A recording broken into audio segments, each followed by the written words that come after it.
Hello friends, I hope that you've been well. As you may have guessed from the title of the video, I'm going to finally be doing another video where I turn emojis into an illustration. I also want to thank Ohuhu for sponsoring today's video, which is the supplies I'll be using in this illustration. They sent me 4 sets of their new Kala markers. Here you can see I'm showing off the illustration tones set. The Kala marker series has one unique slim broad tip, which has a wider blade and a thinner cutting edge, ideal for coloring large spaces. And they also have a fine tip, best for fine lines and details. The ink is super fast drying, so you don't have to worry about them smudging. And I had a lot of fun swatching all of the colors. I know that some people find swatching markers to be tedious, but I actually find it really therapeutic and just so exciting to see all of the different colors that are available. And I love that Ohuhu gives you an actual swatch card with all of the codes and names on it printed ready to go. It makes it so much faster and easier, because for me, I think the tedious part of swatching colors is actually coordinating the code and the name. So for me, I can just enjoy the actual color swatching part. Also, stick around to the end of the video for a giveaway. And then here I am showing off the landscape tones, which has a slightly different color selection from the illustration tones. And again, swatching all of the colors, I always recommend that you swatch your colors, whether it be markers, paints, whatever, because the appearance of the color from the packaging is going to be different from what it actually looks like on the page. And I find that this is just so much more efficient in choosing your colors when you actually get down to illustrating, to have them all ready to go for you. And then here I'm also showing off the smaller sets. This is the basic tones, and this is a 24 set, and then we have a 24 set of the skin tones as well. And I'll show you here, these are all of the sets lined up, just so that you can get a better sense of what set color selection might make more sense for you. Personally, I think I would find the landscape tones to be my favorite, which is maybe kind of surprising because I don't typically illustrate just landscapes, but I don't know, there's something about this color selection that I find really appealing. And now on to the actual illustration.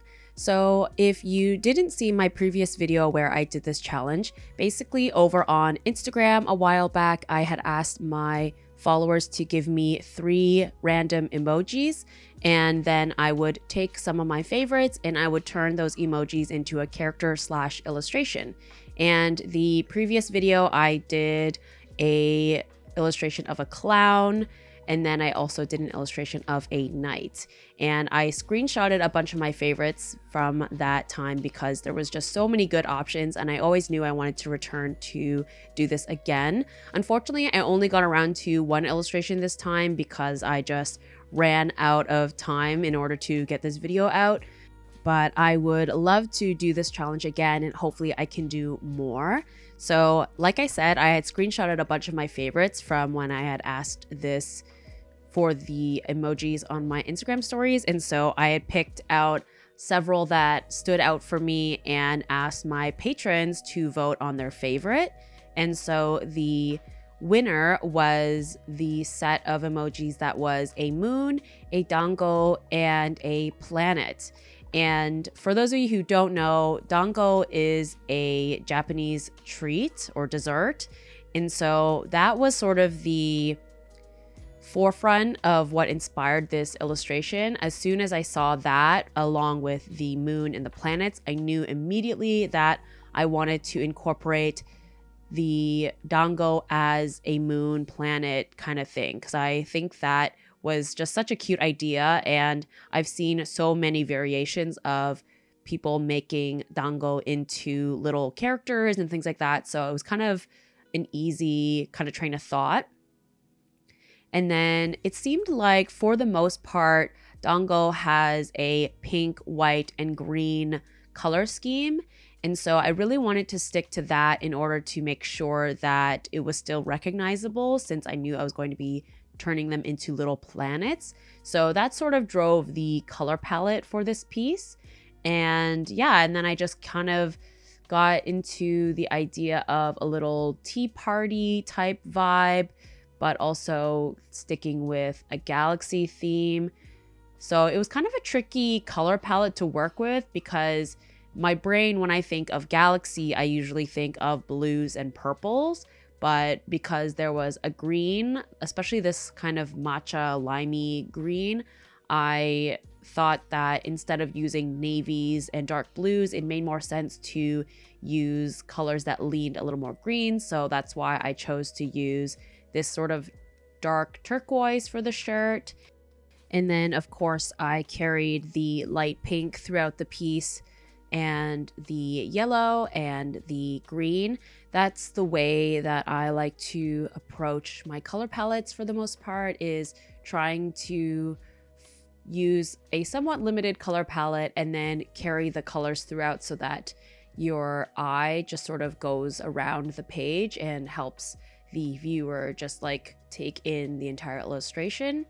And for the character design here, I of course had to give her the space bun hairstyle. It's a hairstyle that I really like, but it also felt very fitting for the planet emoji. And then of course with the moon emoji, I gave her some moon cycle clips in her hair, and then I also incorporated stars as well, which felt fitting. And then for the teacup here, I originally was planning to have a galaxy with moons and stars in the teacup, but I ended up going for almost a bird's eye view of a kind of like an aerial view of a sky. At least that was my train of thought. And so you won't see it until the end, but I kind of created like clouds that sort of look like foam or whipped cream, I guess, on top of a latte essentially. And then I was humming and hawing over what color I would actually make the tea. And then eventually I realized, oh, I could just make it a matcha latte and use the green that I've been using throughout this entire piece. So that's what I end up landing on for the tea. And for the shadows and everything in this piece, I wanted to just experiment. I wanted to have these really long, dramatic shadows to just give the piece some interest. And because the piece is so green heavy, I decided to go with very like teal-esque colors for a lot of the shadows. Typically when I do illustrations, I often aim for some kind of purple for shadows, but there's no purple in the original color palette that I've chosen, so it didn't really seem fitting. So that's why I opted for the greens and blues for the most part. And as you would have seen throughout the process of this illustration, I utilize all of the different variations of blues and greens, which is such a benefit of having these larger color sets, is that you have a lot of different pre-made colors for you, but they are transparent enough that you can layer and create even more shades and tones, which I find is such a unique feature of using alcohol markers. As you can see where I'm shading in her skin, even though I'm using like a grayish blue, I'm using it on top of that peachy tone, and they mix together to create like a more cohesive color.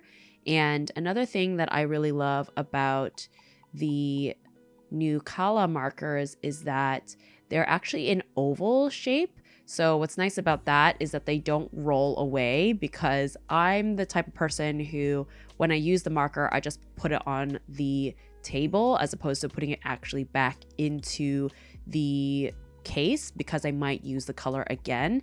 And so they don't roll away on me like the barrels that are perfectly round would, which is a nice little benefit. And something that I didn't know but recently found out is that The tips, the nibs are actually replaceable, and the markers are refillable, which is amazing. I think that creates just so much less waste and also adds to how affordable these markers are compared to other ones that are on the market.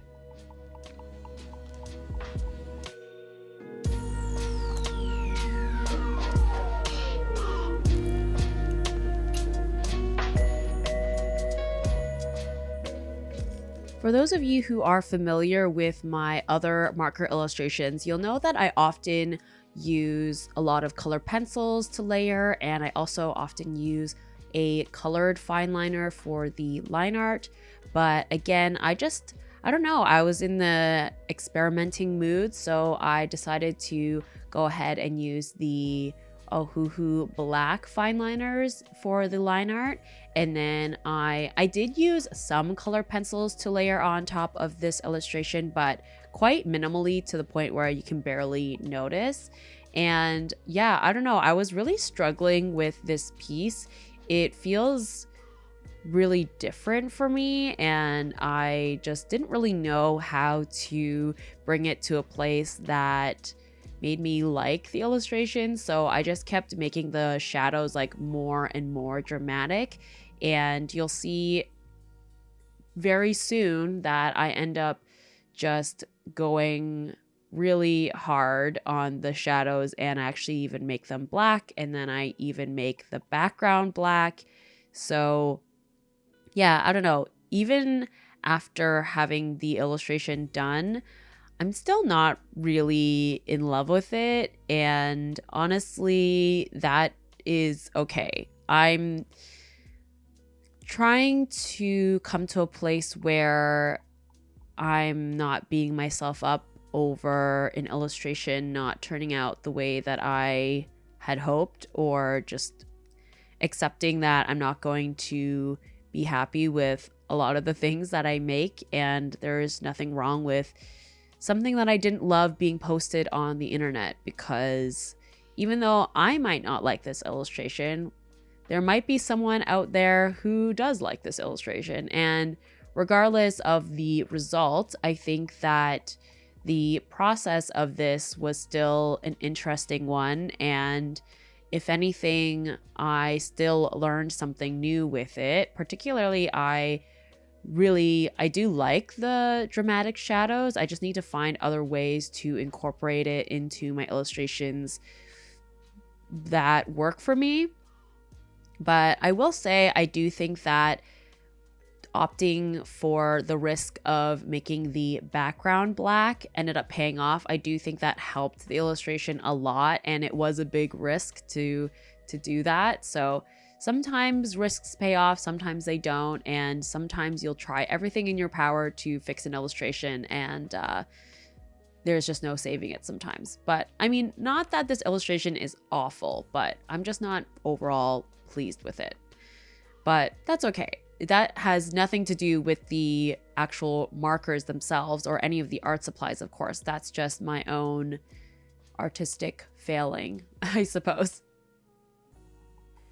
And as we enter the end of the year, I've been seeing a lot of people posting their art versus artists, where it's kind of a little roundup of work that they made throughout the year. And when I was looking to compile my own, I realized, oh, I really didn't make that much work that I'm particularly proud of, which is sort of a depressing feeling, but also I'm feeling weirdly motivated to just do better next year.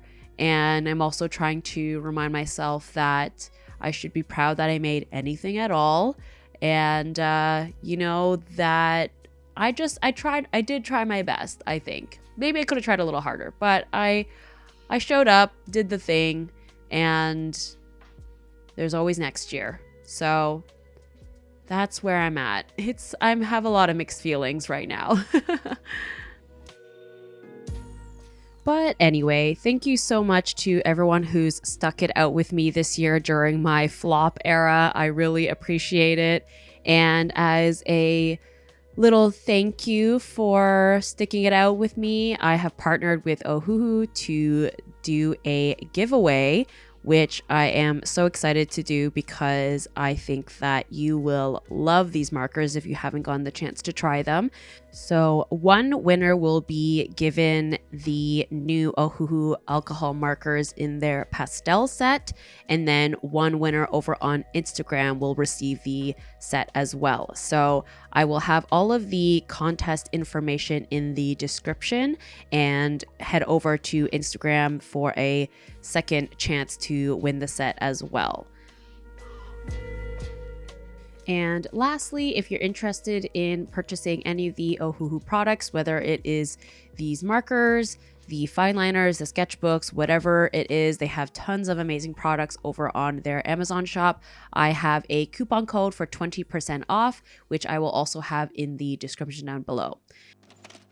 Anyways, that's it from me. I hope you have an amazing day or evening wherever you're at, and I will catch you in the next one. Bye!